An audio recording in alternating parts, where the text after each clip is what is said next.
Hi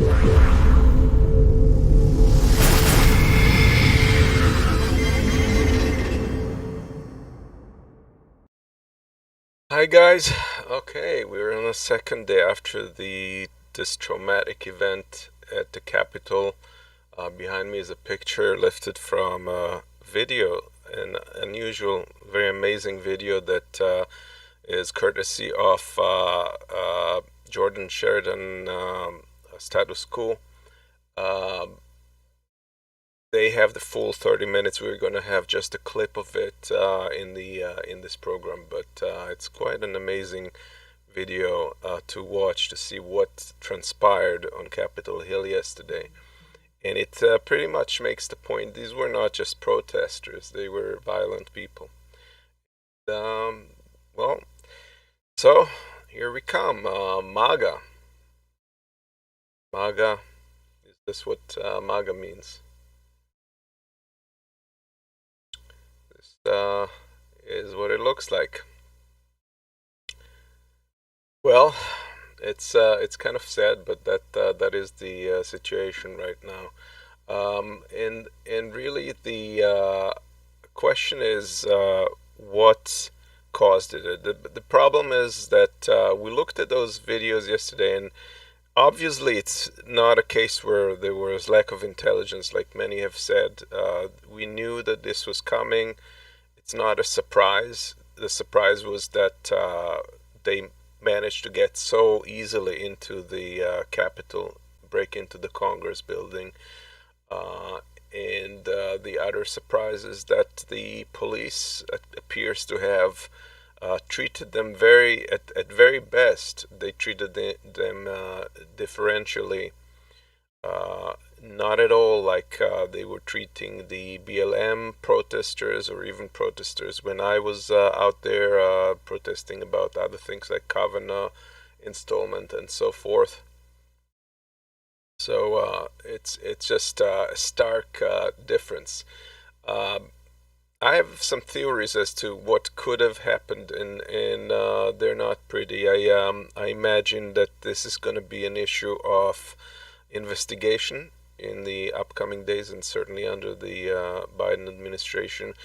I suspect that the full intent here was to not just egg demonstrators to march on Capitol, but there might have been some conspiratory with the police department, with some people in the Capitol Police Department, some people at the higher up leadership to allow that to happen and have weak entry points. And what that would entail, what that would provide, is basically a pretext for martial law. And that is a very disturbing thought. If this is indeed what has happened, well, now we can probably say it has failed. But more than that, it is just an astounding thought that that's something that could happen in our country, and that it could have come that close to fruition. So what about people's responsibility? And here we have some of the people that are actually the progressives we put in Congress that are taking the lead on that, and among them Cori Bush. And I believe that she's one of actually four progressives that got on the investigations committee, which is going to have a role in terms of looking at Congress people's corruptions, and among them, obviously, the whole aspect of their complicitness in the incitement leading to this violence, terrorism, and she has already launched a bill that's calling to try and expel these people from Congress. And she has petition. So I encourage everyone here, everyone watching, to check her petition online, do a Google search, and sign your name on it. We really need to get this, and even if they don't get fully expelled and only get censured, this is a necessity for something like that not to repeat. Um, Although a censure would not mean much. So, who are those people? Well, we have Senator Josh Hawley, who I was very disappointed. I was kind of like impressed by him when he fought alongside of Bernie Sanders to get $2,000 checks out, and he seemed to be sincere in that struggle. But now it appears he apparently has aspirations to run for presidency in 4 years, and this seems to be just the way he's positioning himself as a populist, uh, rebranding himself as a continuation to Trump. He's been very much in uh, cahoots with Trump, especially where it comes to this issue. And uh, basically, he has egged on people on the streets as well to go along, and even after this whole mayhem, he was the only senator who kept his objections online and refused to continue with the nomination and get it over with, in spite of the fact that there was no constitutional grounds for any of the claims, and certainly no evidence, as was the case in the courts. His point was, he spoke at Congress. His point was that he was doing the right thing because he was debating the things in a peaceful manner as opposed to a forceful way, and this needed to be addressed. But that was not the role of Congress in this situation. The role of Congress is explicitly designed by the formers of this country to be separate. So all of these appeals and everything were supposed to be handled by the court system, by the judicial branch, and not be subject to Congress and its representatives and politicized. And he has he probably knows that, and he has, in spite of that, pushed this. And shame on him. I hope this interferes with his aspirations, because that's wholly unacceptable. There were others, among them Ted Cruz, and he has as well been on the forefront of this call.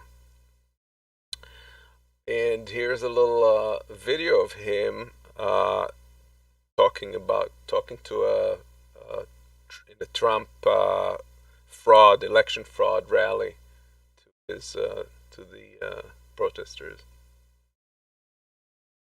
Each of you look around, the men and women that are gathered here, you are patriots, just like the patriots gathered at Bunker Hill, just like the patriots gathered at Valley Forge, just like the patriots who forged this nation. The men and women gathered here and across the state of Georgia are fighting for the United States of America. Yep.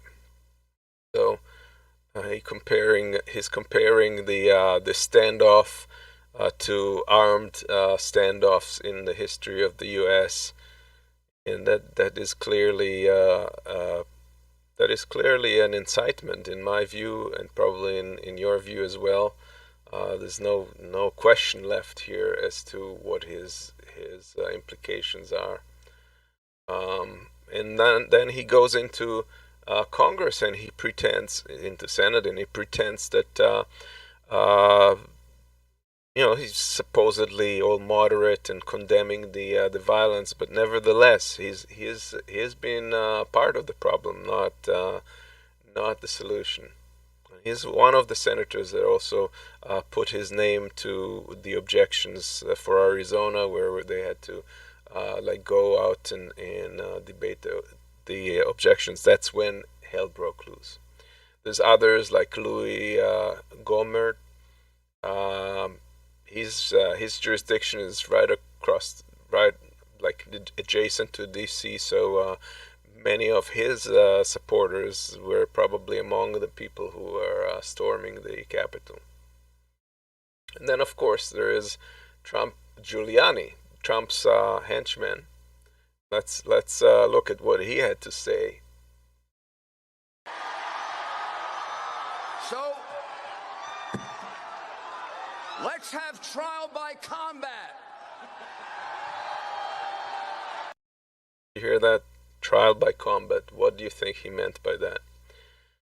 And that was the day off. That was in the morning rally right before this. Trump as well was talking about marching on Capitol, and then went back to his White House and watched the events. And people who were around him were kind of still, after knowing him for that long, were kind of disturbed by the fact that he was looking at it with borderline enthusiasm. They described it. Basically, he was pleased by the events as they were unfolding in Congress. And then he issued, after some requests, he issued a statement, and this was his statement. I know your pain. I know you're hurt. We had an election that was stolen from us. It was a landslide election, and everyone knows it, especially the other side. But you have to go home now. We have to have peace. We have to have law and order. We have to respect our great people in law and order. We don't want anybody hurt. It's a very tough period of time.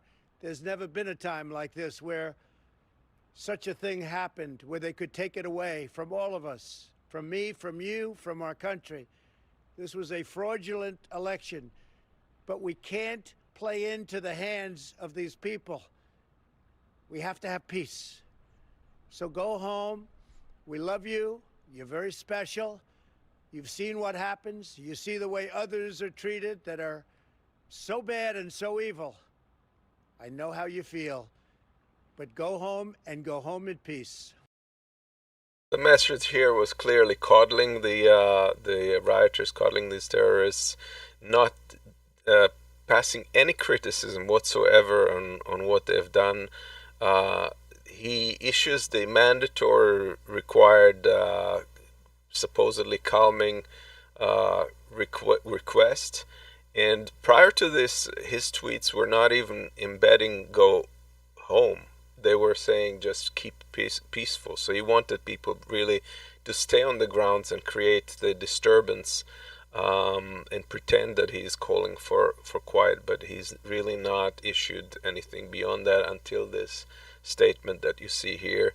And even that is just far too little and embedded in victimization context, and pretending that he's like supposed to, like, basically sending the message that he's forced to say this, but he really doesn't mean it, because they're all being treated badly and things can happen to him too if he doesn't say this.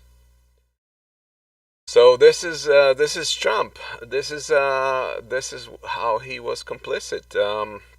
But he keeps promising, promoting his false accusations of the fraud, election fraud, and I have to disagree here with my brethren at Roar Media and maybe in the Convo. I don't see any justification to say that there was any evidence, shred of evidence, because 50 cases or more were presented in courts. They were all thrown out because there was no evidence. There was no not even corroboration from from multiple people about the same exact thing. There were all kinds of accusations flying around, but nothing that could be substantiated.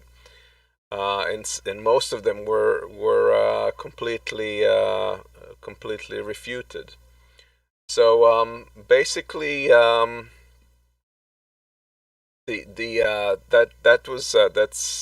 the number one thing. He failed to condemn the rioters as domestic terrorists. He attempted to deny National Guard from reinforcing the capital. Basically, the timeline as it appears now, from what has happened, is the mayor of D.C. felt inadequate to respond to this. Now, keep in mind the Capitol Police is separate from the mayor. Their police department was not asked to provide defense. It was just left for the Capitol Police, and they cannot step in unless they're onto the grounds, unless they're requested to do so federally. So they then requested the National Guard to step in. That has to be approved by the president. The president denied that request and issued an order to his newly appointed person at the Pentagon that we were all warning about, that would be an issue, that he would have a loyalist in the Pentagon. He issued him an order not to dispatch the National Guard. And then Pence, in opposition to his, I mean, he doesn't have really authority to do so, but he's nevertheless stepped in and called the National Guard in. And really, this is truly unconstitutional. But he basically stepped in and had to do that because Trump would not. And close Trump aides, as I pointed out, said that he was actually relishing in the chaos that was happening. So that is truly incitements, my friends. It's there's no way to put any spin on that. And so what are the options? Basically, you have the 25th Amendment, which means this is Chapter 4 in it, where you can, if there is evidence that the president is incapacitated to complete his term or to continue ruling, they can be removed by his cabinet, and the vice president has to sign on that. And the question is, what happens if they invoke that? Would that mean that he could use that as an argument for insanity in upcoming court cases if they indicted him for crimes after the presidency? And that's an open question. I don't know the answer to that one, but it's an interesting one to contemplate. The second option is a second impeachment. And we'll talk about it in a second. And then a third one is this censure. This doesn't really do much except for maybe bruise his ego, and that would make him even more dangerous. Back to the 25th Amendment, it's important to understand that if they were to do that, they would have to do that in secrecy, because if he got notion of the fact that his staff, his cabinet was planning that he would immediately fire those people, and then their signature would become invalid. So it would be kind of a catch-22. You could not get rid of him if he fired the people who could fire him. So second impeachment. Why second impeachment? And again, I have to very much disagree with my fellows at Roar Media who did not see the point in that, and I'm very much on board with the progressives in Congress who are championing that option, because this is not just to remove him right now. and of course we have the first thing is removing him in the next 15 days, because he can still create a lot of trouble, um, and especially if he gets his Twitter back, um, he can create a lot of trouble still. And so there's the immediate requirement to incapacitate him as a president, and then there is the other issue of him possibly rerunning in the future, and that is something that was discussed prior to this, and ironically by a Trump supporter, a Trump person that Jake Mark Geretz, or he raised the issue. He was when they were asking for impeachment of Trump, he made the point perhaps a former president should be impeached, and meaning Obama. And the reason, and it turns out that according to some scholars in that field, and that there's no definite answer to that, but in this article, if you want to get some information and reason, and also in the Washington Post, there was a article about it. Apparently, you can impeach a former president or a former official, and the purpose of that would be to block him from running again, because if Senate requests so, that is a provision, he cannot run again for public office. That is the importance of impeachment again, and I hope that that comes to it. It's not either or, in my opinion. It's both. You have to do. You could do the 25th Amendment, and at the same time start impeachment, and that can be even after the fact, after he leaves office. But it is required, because this guy may come again to wreak havoc in our democracy. So now, what could happen? In theory, Republicans are currently very reluctant to remove him. His cabinet, his party is reluctant to remove him on this basis of incapacitation, and because that's the case, what the scenario that I envision that could happen, and that has it started to happen. There's already 4 people that resigned from his cabinet and staff, and I think if most of them did, you would leave Trump sitting there with the nuclear codes, which is a frightening thought. But on the other hand, that would force Congress to take immediate actions and do Amendment 25. There's just no way that they could leave him there in a unbuffered scenario where he's like just sitting there as a president with no staff around him, no cabinet. So I would really hope that all of his staff, if they haven't yet abandoned ship, this is the time, because that's the only way that you could force the Republicans in Congress and the cabinet members, the Pence, to remove him forcibly from office in the upcoming days, in order to prevent complete disaster in the transition. The people that were on the street yesterday, they have not vanished. They're going to be back. They may be back in localities. They may be back in states. And I think that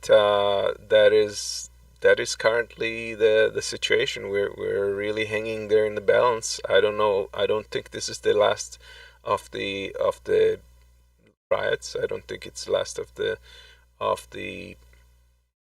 mayhem.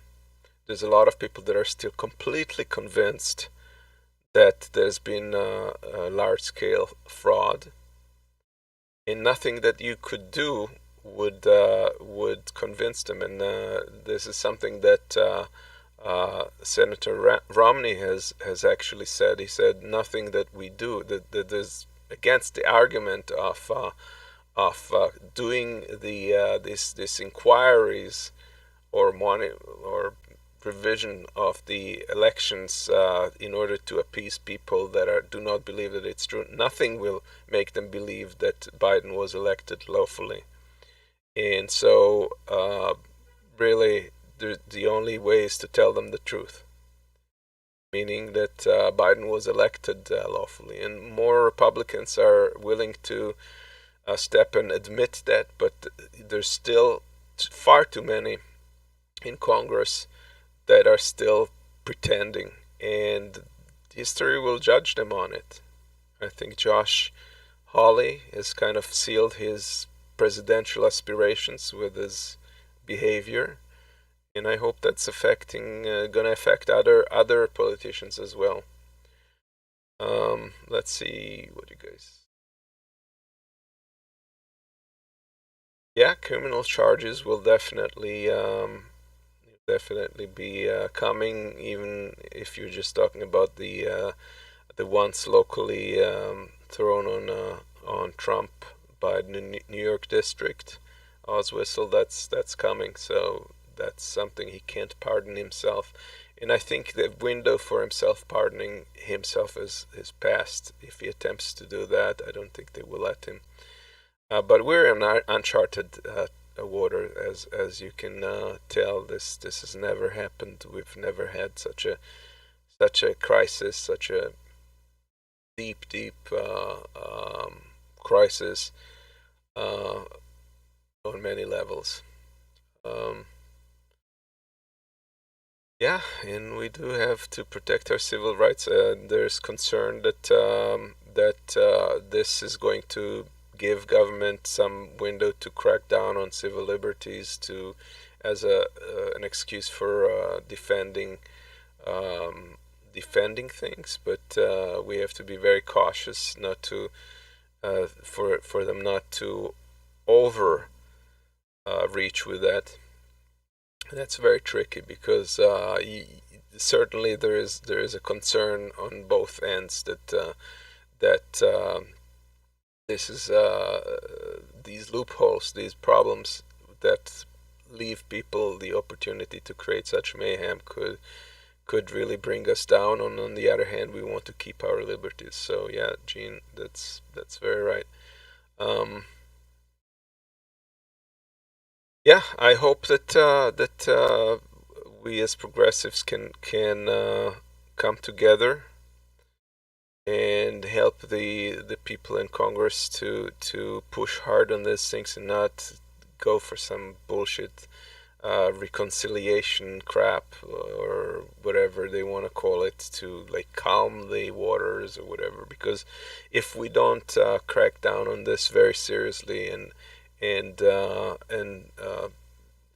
basically take these people that were responsible and recognized, take them to court and have them pay the price, then we're going to see this happen again very soon.